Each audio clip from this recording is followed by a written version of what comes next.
నమస్తే, welcome to Abhinav Bharat. TDP అధినేత చంద్రబాబు సరికొత్త పందాలో వెళ్తున్నారు. గతంలో మాదిరిగా ఒంటెత్తు పోకడలకు వెళ్లకుండా అందరినీ సమన్వయం చేసుకుంటూ పార్టీ సుదీర్ఘకాలం అధికారంలో ఉండేలా వ్యూహ రచనలు చేస్తున్నారు. 2014, 2024 ఎన్నికల్లో జనసేన బీజేపీతో పొత్తు పెట్టుకోవడం ద్వారానే అధికారంలోకి రావడంతో భవిష్యత్తులో కూడా ఆ పార్టీలతో పొత్తు కొనసాగిస్తూ పార్టీ ఎప్పటికీ అధికారంలో ఉండేలా పథకాలు రచిస్తున్నారు. అందుకే గతంలో ఎప్పుడూ లేనంతగా జనసేన బీజేపీలకు ప్రాధాన్యం ఇస్తున్నారు. పదవుల విషయంలో టీడీపీ నేతలను త్యాగాలు చేయించి మరీ ఆ రెండు పార్టీలను సంతృప్తి పరచడంలో సక్సెస్ అయ్యారు.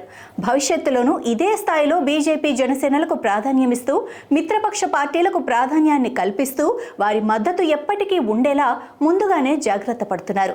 ఎవరితోనైనా అవసరం తీరాక ఆ పార్టీలను వ్యక్తులను వదిలించుకుంటారని ఈ 40 years ఇండస్ట్రీపై విమర్శలున్నాయి. అయితే ఇప్పుడు అటువంటి విమర్శలు రాకుండా చంద్రబాబు జాగ్రత్త పడుతున్నారు. 2019 ఎన్నికల్లో ఒంటరిగా పోటీ చేయడంతో ఎదురైన పరాభవం భవిష్యత్తులో ఇంకెప్పుడు పునరావృతం కాకుండా జనసేన బీజేపీతో పొత్తు కొనసాగించాలన్న లక్ష్యంతో ఆయన పనిచేస్తున్నట్లు కనిపిస్తోంది. టీడీపీకి చెందిన సీనియర్ నేతలను సైతం పక్కన పెట్టి మిత్రపక్షాలకు ఇబ్బంది లేకుండా చూసుకుంటున్నారు. ముఖ్యంగా ఏపీలో కమ్మ కాపు సామాజిక వర్గం కాంబినేషన్ హిట్ అయిందని, అందుకే కాపు సామాజిక వర్గం నేతలకు ప్రాధాన్యం ఇవ్వాలని బాబు నిర్ణయించుకున్నట్లు సమాచారం.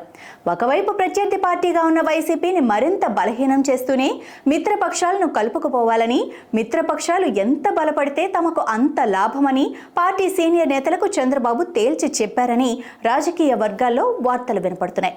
మరోపక్క కేంద్రంలో అధికారంలో ఉన్న బీజేపీతోనూ పదవుల విషయంలో ఎటువంటి పేచీలకు వెళ్లకుండా ఏపీ అభివృద్ధి లక్ష్యంగా చంద్రబాబు నిర్ణయాలు తీసుకుంటున్నారు. దీంతో పాటు పోలవరం, అమరావతి ప్రాజెక్టులను ఈ 5 ఏళ్లలో పూర్తి చేసి తన పేరు చిరస్థాయిగా నిలిచిపోయే విధంగా ఏర్పాట్లు చేస్తూనే ఎన్నికల సమయంలో ఇచ్చిన అన్ని హామీలను అమలు చేసి తన చిత్తశుద్ధిని నిరూపించుకునే ప్రయత్నం చేస్తున్నారు.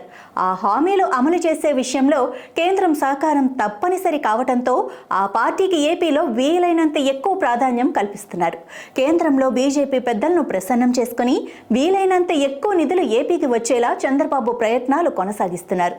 ఇవన్నీ చూస్తుంటే చంద్రబాబు మారిన మనిషిగా కనిపిస్తున్నారన్న మాట కూటమి నేతలతో పాటు ఆ పార్టీ సొంత నాయకుల్లోనూ వినిపిస్తోంది.